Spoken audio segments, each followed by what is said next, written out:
Hey guys, welcome back to Croccast Podcast. Wait, no, wrong podcast. Reptile Ramblings. Force of habit. We'll get through a couple of those. All right. As always, I'm your co-host Nate. And I'm Brian McDowell. And let's get started off with a little recap since the last time we recorded. Brian, let's start with you. Oh man. Well, I mean, recap was, we just talked a little bit about our origins, but really, I'll take a little bit of a spin and just say how we were just talking a little bit ago, how this week just flew by, but hopefully this upcoming week just flies by until the upcoming Friday and then Saturday, Sunday for the aforementioned Colubrid Fest. Yeah, definitely looking forward to this upcoming weekend. So, yeah. But on my end, a few things. At the moment I keep more than Bryant does, and one of the few things I keep is a false water cobra. So, sure, Zach Loffman will be giddy to talk about that with me whenever we see each other. Hopefully, I'll finally get that book signed. Oh yeah, you'll be bringing your book, right? Good, man. Yeah, that'd be sweet. But in other news, a few nights ago, I was going in to feed the falsie, and he was apparently very hungry. So he basically shot himself completely out of the cage, and he was on the floor coming right at me, completely fearless, because, falsie. Mm-hmm. And he got in between, basically the way he shot out, he got in between me and the hook, so I just had the feeding tongs. So I was trying to fend him off, and managed to get all the way past the feeding tongs, basically leaped off the floor past the 2 foot long feeding tongs, and I don't know if you can really see it, but managed to get a grip on my finger. Bite alert. Yeah. Fortunately, I think he only got me with the Fortunately, I think he only got me with the front part of his mouth and didn't get. I mean, he literally just let go pretty much instantly. So I think he only got me with the front part of his mouth.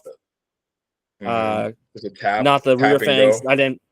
I'm pretty sure I didn't get any Duvernoy secretions in there because I've just been looking at it, monitoring it closely. Pretty much nothing. It bled quite a bit when I first got it. And the day after, I was just working with my hands, and the scab kind of reopened up. I just slapped a bandage on there, and seems all right. So it's been a few days, no swelling, no sign of infection. So I'm lucky on that account, because otherwise I could have ended up looking like Morty from that one Rick and Morty episode where they go on a combat planet and he gets his arm swollen up.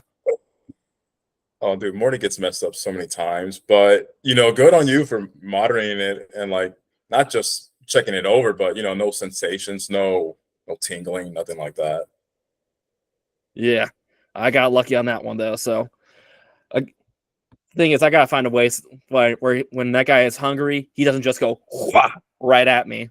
So, then again, it is a falsie, so it goes to the territory.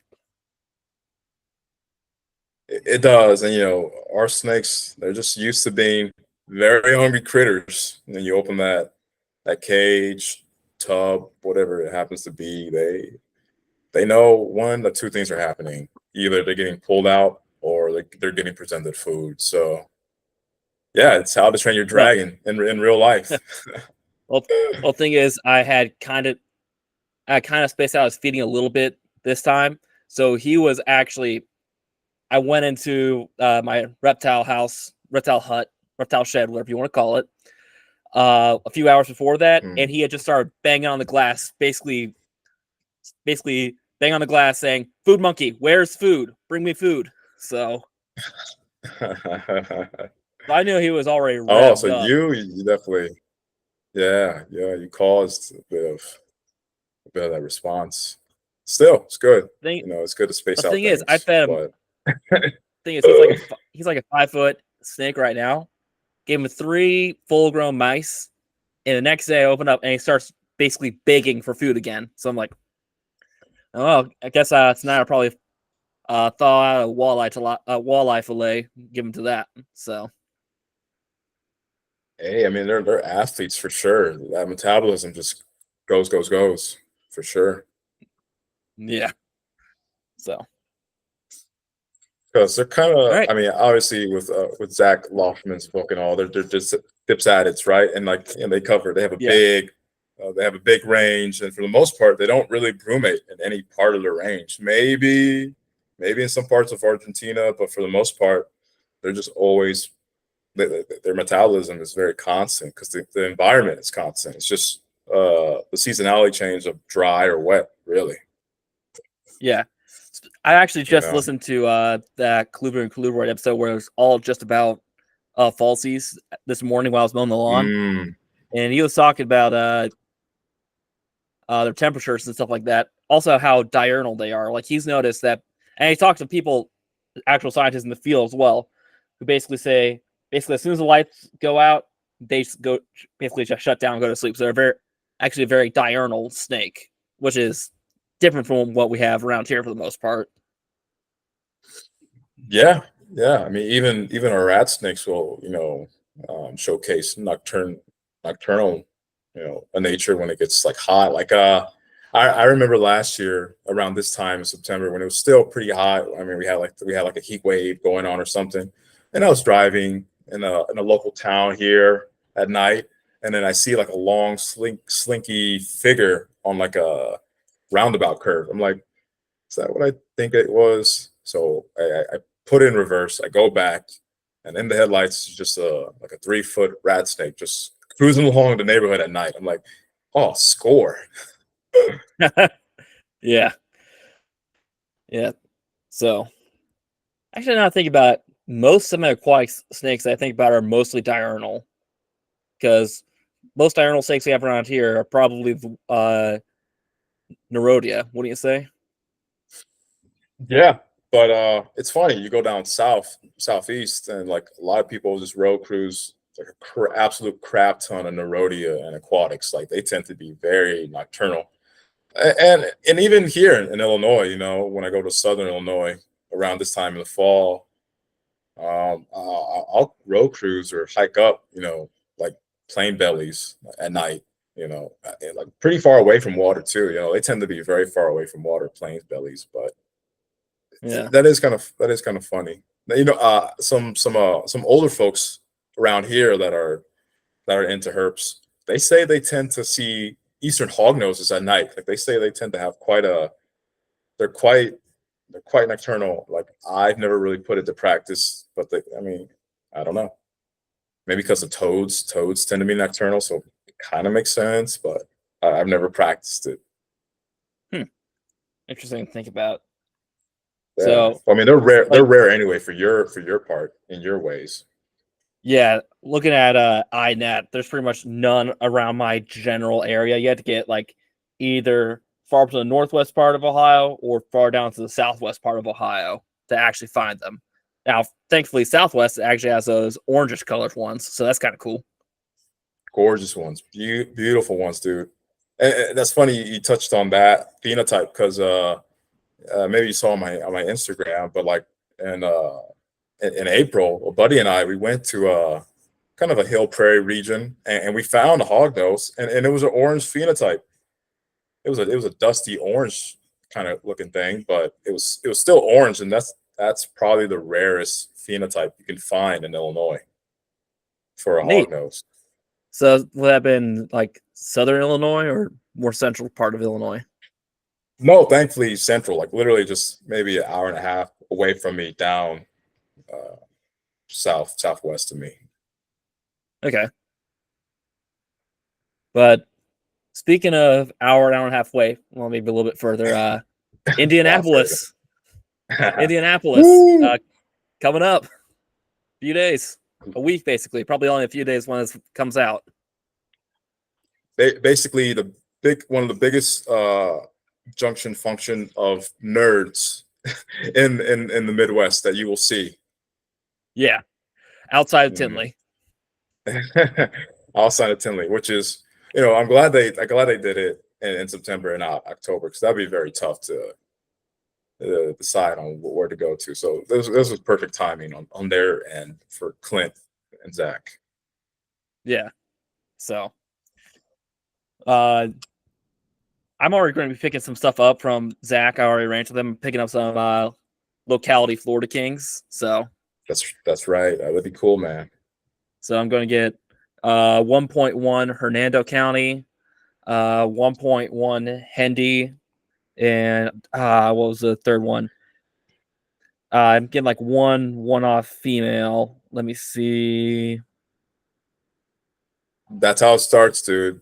Get a pair here, a pair there, and then before you know it, you're a Lampro nut launching into Lampro space. See here. Probably.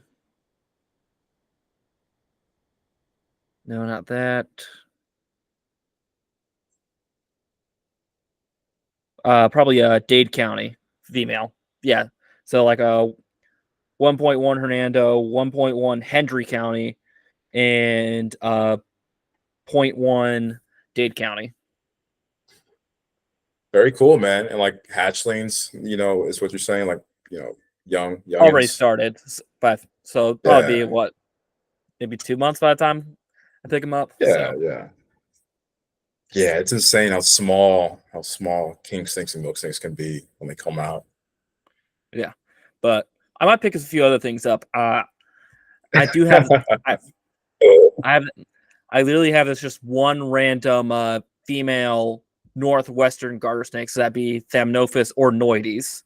So a little bit of backstory about those guys. They're located in like the coastal regions of extreme northern California and coastal Oregon, coastal Washington, and up into the coastal parts of British Columbia.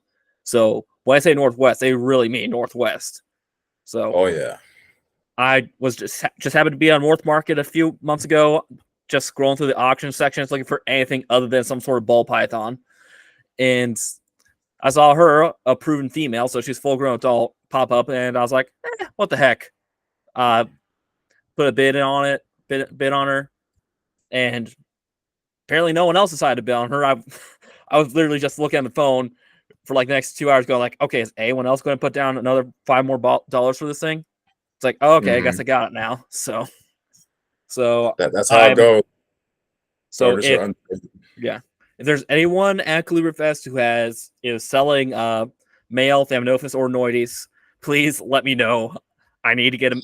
I feel like I need to get a male just to throw in there with her, because I'm really starting to enjoy her. I'm not going to lie, she is a cool snake. So I've never kept garters before. I mean, I've seen them out in the yard all the time because it's a garter snake. They're everywhere.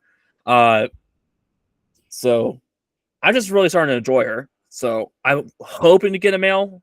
If there are any there, I don't know if there are going to be any there, but if there are, I'll definitely pick up one of those.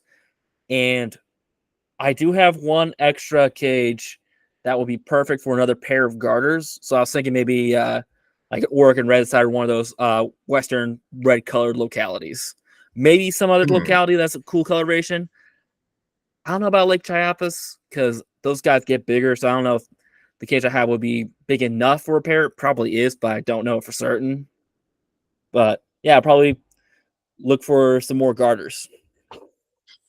Yeah, I mean, like I touched on earlier, underrated for sure. And like, I would say they're underrated just because we do take them for granted. And like, it's just a garter snake, but they're so variable, and especially the Orinoides, super variable.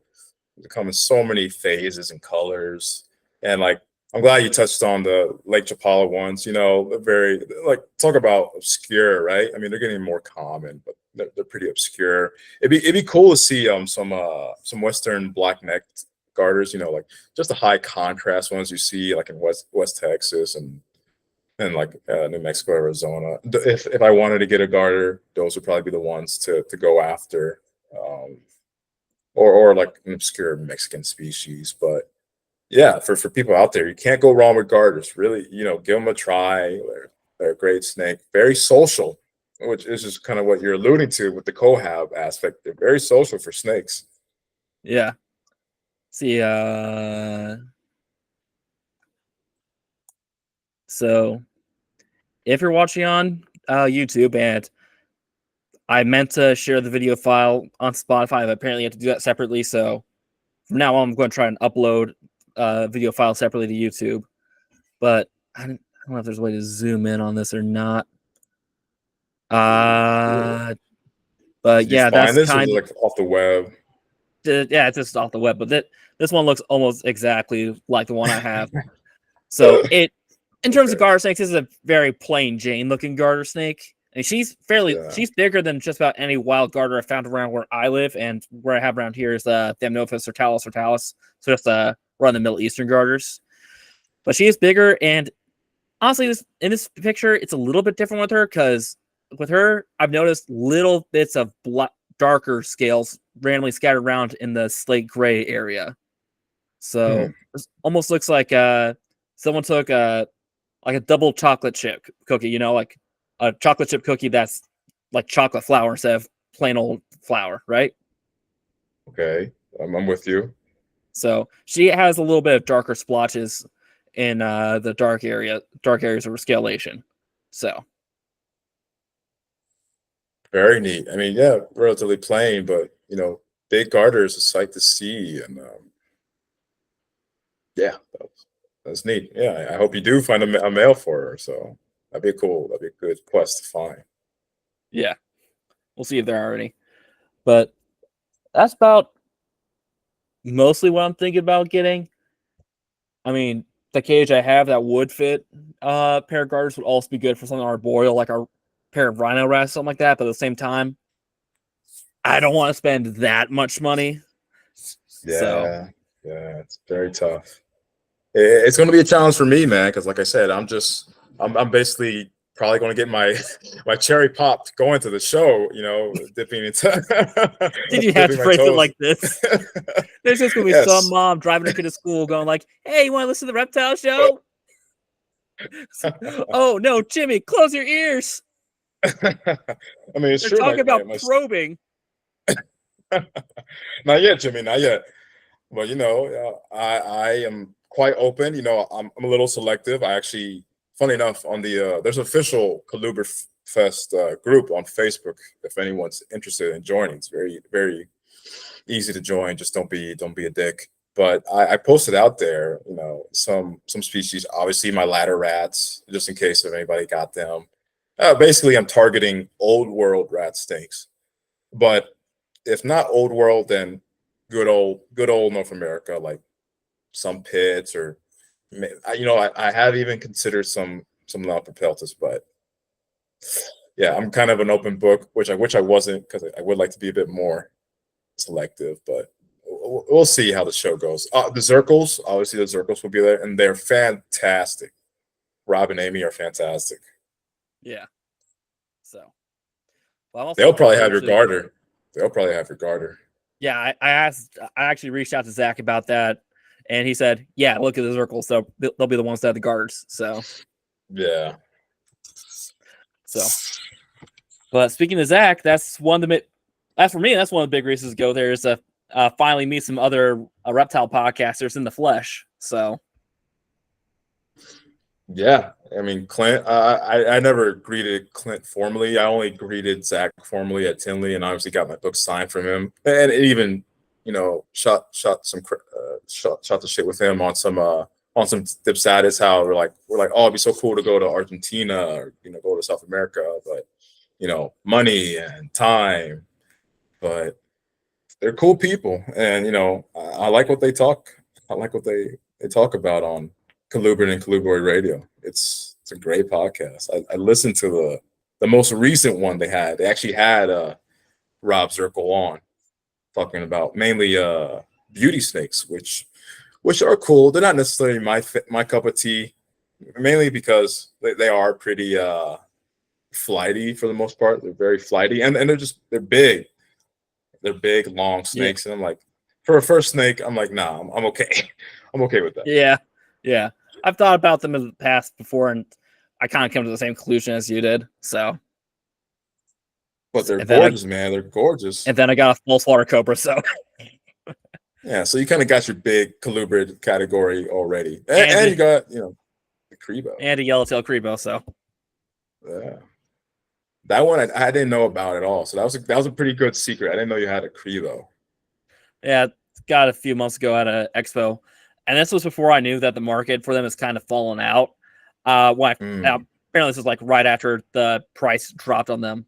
So I was going to that random expo thinking, oh, they're like 900 a piece or something like that. And I saw one for 495, and I was like, deal, done, get it, Oh, dude. like a full grown adult male, and I got it, and I was just on Facebook like 2 days later, and I saw someone, was it? It might have been Westmoreland posting about it, but someone posting about the market for these guys and how the prices have dropped by basically half, and I was like, yeah, man, I thought I had a deal. I paid full market price anyways, but I'm not complaining. He's a cool snake. So No. I mean, they're still up there in price in morph market, and like that's not a bad price, dude. That's really good. Like if it's sub 500 for any dry marking, you're in the clear in my book. You know, is it yeah, is it wild caught? Do you know? I believe it's long-term captive, so it's a full-grown adult. And Yeah. the reason I got him when I did was I was thinking of lining up some caging. That would be like in the 8-foot category. That Hmm. kind of fell through. But the thing is, I had this empty space in the back of my shed that I kind of set reserved for maybe some large lizard or something like that. That's like 10 foot long by 4 foot wide by 6.5 feet tall. That had kind of it's basically it's a loft over the back of the shed. I just dropped a wall down in front of the loft, so Hmm. basically forms his own little room. And I was like, you know what? He's currently sitting in this temporary 4-foot cage, and he's basically bent in half in there. Yeah. May as well move him out. Now he's in this whole new big enclosure. And I tell you what, when I first moved him in there, he started in. I just tried to go up the back corner, and I just look at him, going like, I have no need to ever get a king cobra. This looks almost exactly like a king cobra. Gets about, well, Right. maybe not as big as a very large king cobra, but it gets plenty big enough, and it fills the Hmm. same ecological niche, and it's not venomous. So why would I get Ophiophagus when I can have a dry mark on? Why would I get a snake eater when I could have a forest emperor? So You know, what more can you ask for? Basically, you got your own little Crebo corner. Got your Crebo corner in the shed. yeah. Yeah. So maybe sometime if I'm doing the video call and say like my phone or something like that in my shed, I could show you around there. So Oh, dude, yeah, it'd be a pleasure. And again, dry marking, even though they are big snakes, I would not be I would not be mindful. You know, I've done the research. I would not mind even picking up a pair or one, but again, we'll see. yeah, I would think about getting a female for him, but I don't have the space for another full grown dry market at the moment. He's kind of a one off that I thought was and it still kind of is a bargain. Yeah, And I've always kind of wanted a dry mark on for a while now. It's never been highest priority hurt for me, but I remember reading sure. some like care guide in Reptiles magazine probably 8 years ago when I first saw yellowtail crebos. First time I ever heard about yellowtail crebos, and I was like, okay, these are cool snakes. So that's always been in the back of my mind. Yeah, why not give them a shot? They are cool snakes, very cool snakes, man. Yeah, and doing some research on like the phylogenetics of it, which phylogenetics. What does Melisandre in Game of Thrones say? It's like phylogenetics is dark and full of terrors. Uh,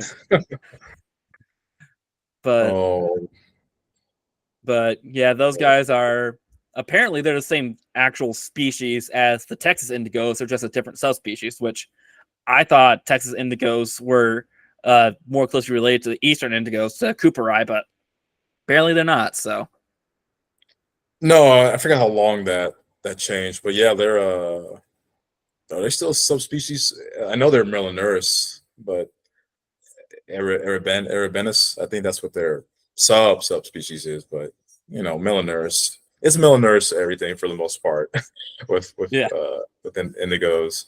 When I was in Oaxaca, Mexico, I saw Rubidus, and, you know, that's still kind of quote unquote honored or valid, and that's under Melanurus too.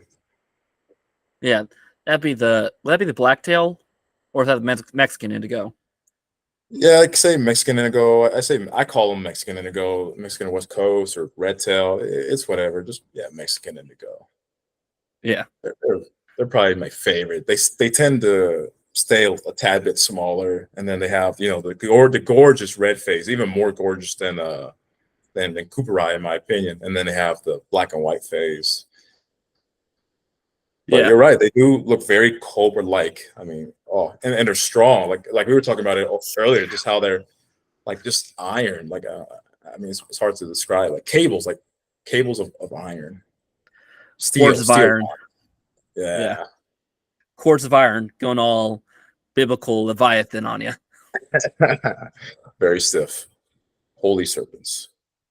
Yeah. But no, man, thoroughly excited with just the prospect of getting my first proper captive snake and doing everything right for it. But also while being in Colubrid Fest, this is a big opportunity, obviously, to just like you said, network and shoot the shit with like-minded people, individuals. Yeah. And relatively good weather. Me, I'm looking all about the weather because we're tentatively hoping to do some side quests while in Indiana, which is part of Marion County. So there's some good herps to be found around. Yeah. You're specifically hoping to find Kirtland snakes, right? That is the big target, and I think it's very doable. There's Kirtlands, there's like gray rats. So there are salamanders. There's actually a decent plethora of salamanders. There's like two lines, Eurecia, some ambistomids like Jefferson's, which would be a lifer, smallmouths, which is always great to see again. Even I think maybe spotteds. Of course, it might be too warm for them. It just depends, but who knows? Yeah. I'm kind of curious because actually Ohio right now is still kind of in drought conditions. It's literally been several weeks since we last had rain. Granted, we're looking at sometime this upcoming week finally getting some rain and a decent amount in the first half of the week. But I'm curious, have you had the same conditions out in Illinois? And if that same holds true in Indiana? Yes, man. Like it seems like overall the Eastern Midwest has experienced like drought conditions, like you said. Today there was I wouldn't even call it a shower, just a couple sprinkles here and there. It's very overcast today, but yeah, relatively speaking, the early part of this fall very dry. So I think, like you said, should be maybe some thunderstorms in the next couple days. So Yeah, let's hope. but I've been thinking about looking at the weather. I'm thinking maybe Sunday afternoon or evening, shoot down to one of the local state parks, and that's centered around one of the local rivers. And seeing if, since the river is so shrunk down, if that's kind of forced the herps to be kind of more concentrated around to see if it makes it kind of easier to find, specifically queen snakes. So Queen snakes, I think, are one that is going to be. It's highly likely we'll find queen snakes. Obviously, nothing's a given in herping, but I think we can find queen snakes because there's the White River that intersects in Indianapolis, and I think in some sections or most of it's like rocky bottom. yeah, So well, it's like I'll specifically talk about like sometime tomorrow going down to one of my local state parks. yeah. Yeah. Oh, dude, I'm super locked in. So I'm excited. And yeah, that'd be awesome. Get some herping out. I have not had, the fortune to herp too much. Last week, I think right before we hopped on, I took my girlfriend's son and I to I don't know what you call these. I guess a wildlife safari park, but it showcases native animals. So like for Illinois, historically, we would have had elk. There's elk there, bison, black bears, mountain lions, just a whole lot, right? And then they have their herp center collection, and the property is around wooded areas, and it was actually a bio blitz event. So basically, just kind of with INAT or Herp Mapper, just go out in the wooded trails and whatever fauna you find, take a photo, categorize it. And that's what we did. We went on a mountain bike trail in a woodlot and found American toad, cricket frogs, and then the highlight was just a little gray rat snake on the crawl, just cruising along, and that was pretty cool because my girlfriend's son, I'm kind of getting him to like snakes. He naturally does like snakes. He just doesn't want to touch them, but he was like, "Oh my god, grab it, grab it!" I was like, "No, no, let's see what it does first." And it was just cruising. It saw us, it kind of flared a little bit its head and everything, but it was a nice looking rat snake. I should have sent some photos to you, but it was pretty. It had red interstitial skin, so it was kind of Western looking in that aspect. Interesting. So yeah, which is kind of the rat snakes here. They're kind of in between. They can have a lot of pattern or be your very typical black rat. Yeah. So where you're at in Illinois, which I don't know exactly where you are in Illinois. I'm guessing probably somewhere in the greater Chicagoland area. But are you kind of near the intersection of where like gray rats and western rats kind of bump up against each other? No, not even close. So I'm here in central Illinois, so far away from Chicagoland, and even in Chicagoland, hey, thank you. In Chicagoland, gray rats give way to, I guess, I think it's either western or eastern fox snakes, but regardless, they give way to fox snakes as filling in that ecological role. But if I go down southwest to like St. Louis area, obviously the dividing range is still the Mississippi River to my knowledge. So whenever I do my jaunt out in Missouri, then obviously I'm finding western rats. Okay, gotcha. Yeah. So I was about to ask if you were in the greater Chicago area. I was about to ask if you ever been to the Wildlife Discovery Center. Oh, in Lake Forest? Yeah. Before they shut down? No, yeah. I was not fortunate to see all of that. And I know how I was actually I did an application to volunteer there, but just I never had the time for it. So it is a bummer that place shut down. It was run by some great folks, and they had a freaking Komodo dragon of all things. So. Yeah, they had a lot of other stuff there. I don't know if you know this, but my professor at college, the herp professor I had at college, his twin brother was the guy that ran the Wildlife Discovery Center. Oh, no way. Yeah, so I remember like New Year's Eve 2019, my professor reached out to me. It's like, hey, my brother needs some saltwater crocodile moved down to Texas. I was wondering if you could drive it for him. It's like, okay. So like a month later, I was driving a 6-foot salty in the back of my Jeep from Chicago to Houston. So, oh, dude, that's awesome. And like a few months, like 6-7 months later, I was he asked me to go out there again and grab some juvenile Orinoco crocodiles for me to move for him. So, jeez, man, where is he pulling this from? That's cool. You get salties and then Orinocos. Wow. Yeah. Well, he was on the IUCN crocodilian specialist board. So.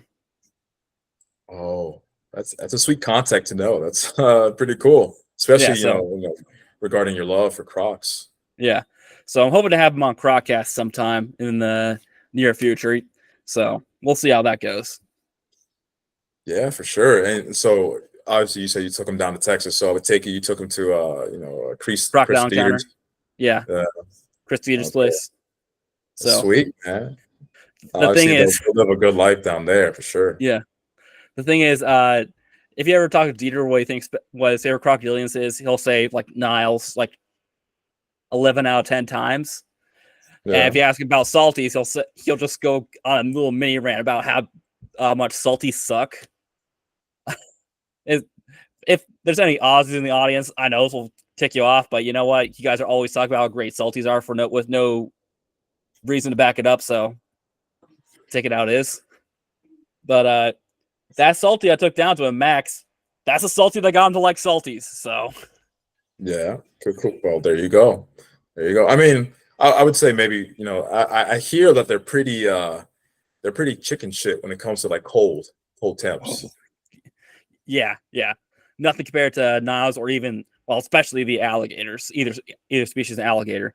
So he told me that's part of his range. If there's so much as a little bit of a cool front, they'll just roll over pretty much. So Yeah, which is, I guess it's to be expected, but it's kind of wild. It's wild. With the Niles, it was wild how I started learning that they can be pretty cold tolerant, especially like South African populations or just, just in general.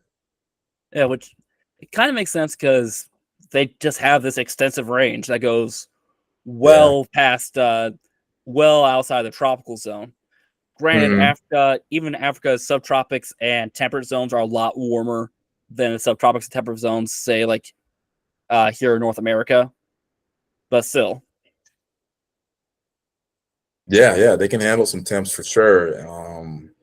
But yeah, that's really cool, man. You brought some stuff down to I'm still a Temissima fan. Always will be. Always will be. still need to get you down the crocodile encounter then. So, Oh, very keyed on, dude. That'd be awesome. all right. Uh, so I actually have a list of the speakers that they're going to have there, but Perfect. Dude. I'm trying to think how I would get this shared onto the screen. Hmm. Uh, in the meantime, if there's anything else we want to talk about Colubrid Fest, while I try and figure this out. Just that, anybody that's listening, it's a great 3-day event. Even if you don't come for the full 3 days, like we Nate and I are, just come down for Saturday to get the talks, get a lot of information about the captive side of keeping things and just other related topics along those lines. And just meet and greet. Typically uh herpers are kind of stereotypically grouped as kind of introverted, weird. I think we're reversing that mold, but in the most part, in many aspects, it's true. That's why stereotypes are stereotypes, because there's aspects of it that's true. I'm relatively introverted, but I'm amped up. I'm ready to just I'm ready to talk snakes about with anybody. Yeah. And speaking of talking snakes, here I managed to get the list pulled up. So, Woo. Oh yeah. as of the moment, the first speaker is kind of TBA, but they still have the subject, which is basically how to get little tiny colubrids started up, which is legitimately kind of tricky at times. So Yeah. you talk Yeah. about the tiniest little tubes trying to eat. So and let's It's see one here. thing that's swayed me off of rat snakes and corn snakes. Just Yeah. little worms. Yeah, even to this day, I still prefer to get something that's a little bit older, just because I don't want to deal with anorexic noodle. So No, and that's what kind of sways me off. Even Lampropeltis, God forbid, I start liking some of the Mex or Alterna. Just God forbid. yeah. Then so they're still, I don't know if they've actually officially announced the first speaker yet, but that's what the first panel is going to be about. Second panel will be by Sarah Moore Straley of Sarah's Snake Shop, and it'll be about morph magic, the art and science of maintaining morphs in colubrid culture. So I personally not too much of a morph guy. I kind of dig some morphs of some species, but there's plenty of people out there who are really into morphs, and that really does help drive the economy of herpetoculture. So that would be a good talk to have. Yeah, yeah, it does. I'm the same way. I'm more just about the species or subspecies rather than the morphs they have. I guess one random tangent is like Transpecos rat snakes. I like the blonde phase of those. I like Yeah, yeah, those. those are good. Those are very pretty snakes. Yeah, and then uh, third speaker, Chris Montrez of Dark Horse Herpetoculture, unlocking the world of locality keeping, defining locality and starting a project. Now, if Jacob Ross was going to this would be the panel he'd be nerding out the most about, going into he wouldn't be going to counties; he'd be going to township specifications. So. Oh, dude, yeah, people get really hyped up on it. I'm excited about Chris too. This would be a good talk. They all will, but this one's definitely up there. Yeah, and like I said very early on, I'm getting some county locality Florida Kings from Zach. So I obviously kind of dig localities a little bit, just because I view them as kind of Mother Nature or God Almighty's version of morph breeding. It's like using the natural laboratory to bring out all natural morphs, not these GMO morphs like Super Mojave Latte Macchiato Ball Python or whatever it is. Yeah, I mean, look at freaking Jasper County corn snakes. You know, what's the club that people always talk about? Is it Hunt Club? Yeah, so some hunt club, and how, you know, like Okatee, whatever, and how that's been refined. So yeah, there's a lot that can go on with locality breeding as well.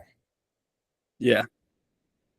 So, and then we'll have a lunch break after that. So don't worry, we're not going to starve to death listening to these panels. I mean, I probably have the Colorworks stores to survive that, but I digress.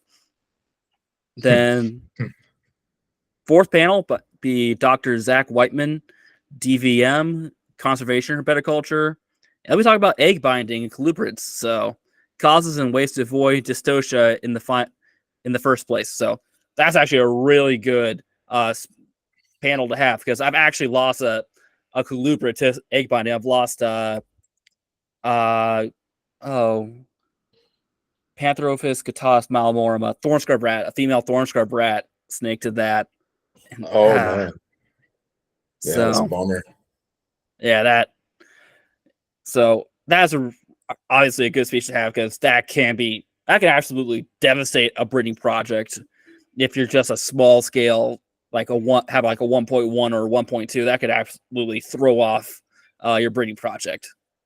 Oh yeah, years down the toilet. And you know, if you scale it up, obviously the loss is a little bit less waning, but it still sucks. You don't want to lose animals, and you know, this is something you deal with when you have animals en masse or even smaller scale. Yeah, like yourself or whatnot. Yeah, and even outside the economic importance of that, there's also the fact that it's just for the snake's own well-being and health and happiness. Because I imagine it obviously will kill a female snake, but I imagine it'll put them through a lot of stress and pain and discomfort for a while before it finally causes them to turn over. So Yeah, it's definitely a topic that needs to be talked on about a bit more commonly in the forefront, because it happens more often than you would think. Yeah. And then the fifth panel is going to be hosted by Caleb Martin of Infrared Reptiles and Sarah Moore Straley of Sarah Snake Shop, again, exploring the role of women in the colubrid snake community. So I like that. Yeah, I'm a guy, so I don't really have much to say on that. Yeah, I'm going to try and choose my words carefully so I don't come across as a pig. But I'm kind of like, what's the hate? I'm kind of like, so you breed snakes differently than men do? You sell snakes differently than men do? I don't know. Maybe I'll learn something new. I don't know, but who knows? I like that though, because I mean, I guess predominantly we were male heavy hobby, true. and I guess we still are, but now obviously a lot more female influences in the hobby nowadays, which is fantastic to see. You know, we're not what's the word? We're not exclusive. We're inclusive to it all. Yeah, like even that little rant I went on half a second ago is like, I don't care either way. I'm all for having more women in the reptile hobby. It's more people in the hobby in general. It's going to bring even more people in. So the more the merrier. So then I'll have a little afternoon break. Then the second to last speaker be Matt Most of Sarpa Mitra. So one of the hosts of Colubrid Fest is going to be doing a panel on, so you want to start a project, strategies for developing a new colubrid species in herpetoculture, which another really interesting talk. So yeah, And he's definitely the man to have a talk on that. I mean, he's a legend. So, say he's a legend in the hobby. Yeah. And it's also really an important thing to do because there could be like an imports from some country that is kind of intermittently importing and could eventually get imports shut down from. And then there's no more imports of that particular colubrid. It could be really important to actually get what little we get in to get started so we actually have those for the future. Oh, dude, there's so many things that can go down with this topic. So many rabbit holes, like you said, yeah, strong, healthy gene pull from. Where do you want to go with the project? Line breeding or just breeding more new blood into it? I mean, there's so many. So that's going to be fantastic. Yeah. And then the final panel will be with Joe DiStefano of Colubrid Corruption Podcast and Amy and Rob Zirkle of Zirkle Reptile Company, reflecting on the evolution of colubrid keeping, past, present, and future perspectives, which I haven't really delved into the history of colubrid keeping. So that would be a pretty interesting panel because I'm a white guy from the Midwest. Of course, I dig it history. So any type of history. So it's in your gene, man. No, but that's a good finale. That's a good finale. And with Joe and his podcast, I have not heard any episodes yet. So I will hopefully either catch up or at least try to hear a couple because I've heard of it. I'll probably listen to a few on the car ride over to Indianapolis just so I'm not completely going into there like a caveman. Like, huh? They talk about wheel down? yeah, exactly. Yeah, that'd be cool. Yeah, I mean, overall, great panelists for Saturday. This is gonna be awesome. A lot of obviously people get your notepad or get your phones out for this. There's a lot of knowledge is gonna be dropped that day. Yeah. It was too much. Yeah, but like I said, with the herp picking stuff up, I'm actually going to try and budget for this because I have a few things coming up down the pipe. So yeah, you do, and they're approaching fast. So yeah, it'll be tough, man. Speaking of which, do you want to talk about potentially going down to Snake Road sometime in October? Yeah, so for a lot of Illinois herpers and just Midwestern herpers, there's always that pilgrimage that we plunge into around early to mid October in southern Illinois, and part of the Shawnee National Forest, where there's I feel bad for not knowing the actual road, but it's sectioned off to vehicular traffic. So the snakes can migrate back to their bluffs, to their hibernacula, and people go there to walk the road and just see snakes galore. It's always a blast. It's definitely just kind of like Colubrid Fest. It's definitely a lot of the human aspect of just going there, just meeting with herpers and people that like nature and connecting with them while we walk and see snakes. So I mean, what more can you ask for? And you haven't been there yourself, so I know I feel like a heretic for being from the Midwest and being a herp guy. I've never gone there, so I have committed some grave heresy. Yeah, we're gonna have to change that. So that should be fun if we can plan that out. Kind of be my Midwestern reptile baptism. So yes, you will be blessed with 1,000 cottonmouths. I mean, I've already found cottonmouths in the South before, so. Well, you'll get your Midwestern cottonmouths. Yeah. The ever elusive Midwestern cottonmouth that's somehow in every single lake, river, creek, and pond throughout the entirety of the Midwest. Has them, supposedly. I never seen one, but people swear by it. Yeah. But yeah, maybe after we're done recording, I can talk about arranging the actual date, stuff like that. So. Yeah, man, I'm down. But I mean, I don't really have any more points to talk on for like Colubrid Fest and just our side quests. I mean, I'm amped up. I can't believe how fast it's approaching. So I definitely got to get my my gears turning for readying and everything. I have a 20-gallon tank, and then obviously I have some backup. What do you call it? Backup six quart tubs just in case. Yeah. But I'm excited. I'm excited to potentially own a little dude, a little noodle. Yeah. Yeah. Same here. But speaking of herp trips, like I think I officially mentioned it for the first time in the last Reptile ramblings was I'm going to Costa Rica in November, and you suggested I get a field guide, which I obviously should have. So I went on Amazon the other day, and I got this puppy right here. That's the one, dude. That's the one. And I picked up the accompanying amphibian one. Why did I blank on amphibians of all things? I don't know. But yeah, I picked also the amphibian copy of that as well. Oh, it's tough when it comes to the neotropics and amphibians. There's just so many species. But yes, dude, this is I just need to memorize which ones I can't lick. all of them, dude. All of them. Yeah.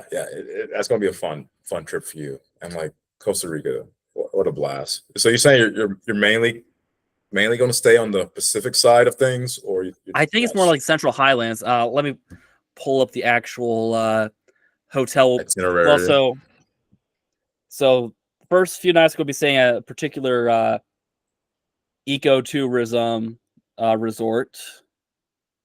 Let's see here. Let's see if I can pull it up. But I was also looking at camera gear. Actually, because I was planning on taking my phone for most of it, but I really want to get a good camera with a good macro lens so I can actually get some decent close-ups. Okay, so, yeah, man. I was actually just like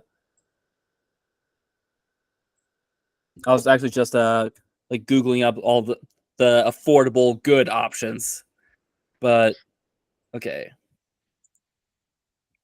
So the first few nights we're going to be staying at the Arenal Lodge. So it's actually in a volcanic state park, near a volcanic state park. So apparently the hotel has like 2,000 acres of property around that you can go exploring on. So that's going to be a lot of sleepless nights for sure. You're not sleeping in your hotel room for sure. Yeah. So yeah, there's an idea of where it's at. Oh, neat. Venado. Yeah. Well, speaking of pronouncing Spanish, I actually have been going on Duolingo for the past few weeks, trying to brush up. So. Yes, man. Especially for food. Knowing food in Spanish is very important. That's probably the most important aspect. Leche, carne, pan, agua. These are the essentials. Bread, water. Un perro, un gato, un caballo. Well, hopefully you're not eating cats and dogs there. Hopefully not, but or horses. Well, horse. Who knows, man? Who knows? Yeah, but here, so yeah, that's more like the north central part of Costa Rica. But we have talked about going to up here into this part on the Pacific side, looking for Crotalus simus, so like the Central American rattlesnakes. And apparently there are some cantils, so that's an Achistrodon. I can't remember the exact species, but that do get all the way down to the very northwest part of Costa Rica. But the guys who are guiding it have never seen them. So, I mean, it's like I've actually asked the guy, and he says like, it's like a 5 to 10% chance you might see him, but other than that. But yeah, then that's so funny, man. Like I need to do research on that because like cottonmouths, stupid common in our latitudes and lower and whatnot. But cantils, I don't know what's so different about them because they're just a cottonmouth with a different face paint, right? And yet they're so. Okay, not the Central American cottonmouths. They look like a Halloween. The cantils, they look like a Halloween cottonmouth. So they look very sinister and just they got this matte finish to them. Like they got a completely different paint job. But And almost everywhere they occur, they're so obscure. It's like uncommon. It's just like I wonder what they're doing so different that makes them be like that. Yeah, Because it's but everywhere they occur. It's just weird. yeah, but then a few nights after that, like the last 2 nights, we're going to go to a hotel near San Jose, so one of the Central Highlands, and apparently it's going to one place that's really good for finding pit vipers. So I don't know where exactly around here, but we're going to be going. So it's more like north central and central part of Costa Rica. Oh, dude, regardless, as long as you're in natural areas, natural habitat, it's going to be herps galore. Like, yeah, you're going to best me for sure. Yeah, the one downside is I don't think I'll see any crocodilians. Well, I might see spectacled caiman, maybe. Yeah. Won't be going to any place that's the cutest, it looks like. And we won't be going down to the Atlantic coast, so we probably won't find Central American bushmaster, which freaking dream species of snake, if you ask me.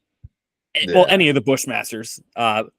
Apparently blackheads do get up into like the extreme south central highlands, but any type of bushmaster would have been a really cool thing to find.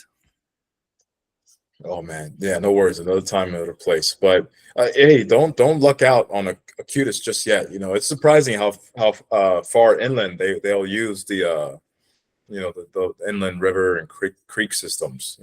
Apparently they can go quite inland. Oh, dude, yes, just gorgeous. Yeah, well, like I said about they even call it Mexican moccasin. So that's kind of, but yeah. Let's see here. Like I said, it looks, at least that particular one, and the pictures in the guide are a lot more orangey, so they look a bit more, like I said, Halloween face. Like look at that. That's an October 31st cottonmouth, if you ever seen one. Yeah, I mean, just the face, man.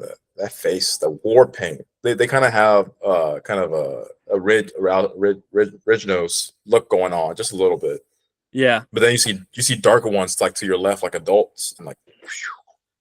Yeah. But I've always noticed that about cottonmouths is the way they hold their head and the way they're patterning on their faces. Those kind of look like they're turning their nose up at you a little bit, like like there's some rich aristocrat mingling with the common folk.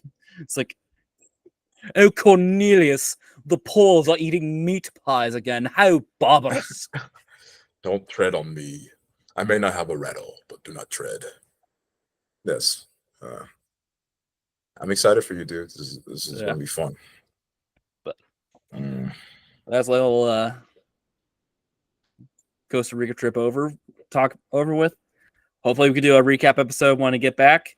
So. Oh yeah, dude.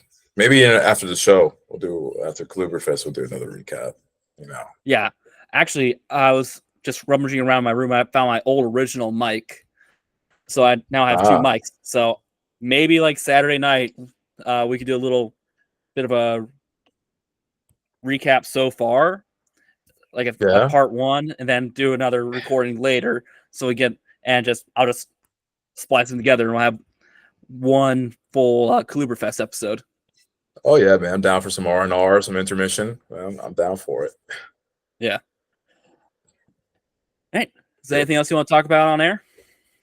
No, man. This was good stuff. I think we, provided quite a lot of info and just great tidbits out there. So really hyped up to see you, dude. I know it's going to be a blast. All right. And with that, ladies and gentlemen, thanks for tuning in to the show. Like I said, I'm Nate. You can find me on Instagram at n.j.truax, or you can find it on the Crocast podcast official Instagram page, which I believe is just Crocast_podcast. Okay, you're really good with that. And I'm Brian McDowell. As always, you can find me on Instagram at Don_Bond_Jr. So DON_ Don Bond. Wait, DON_BON_Jr. You'll find me. You'll see my face. Yeah. Just give a follow. And with that, we hope to see you next time. and maybe even at Colubrid Fest. We'll see you. Bye-bye.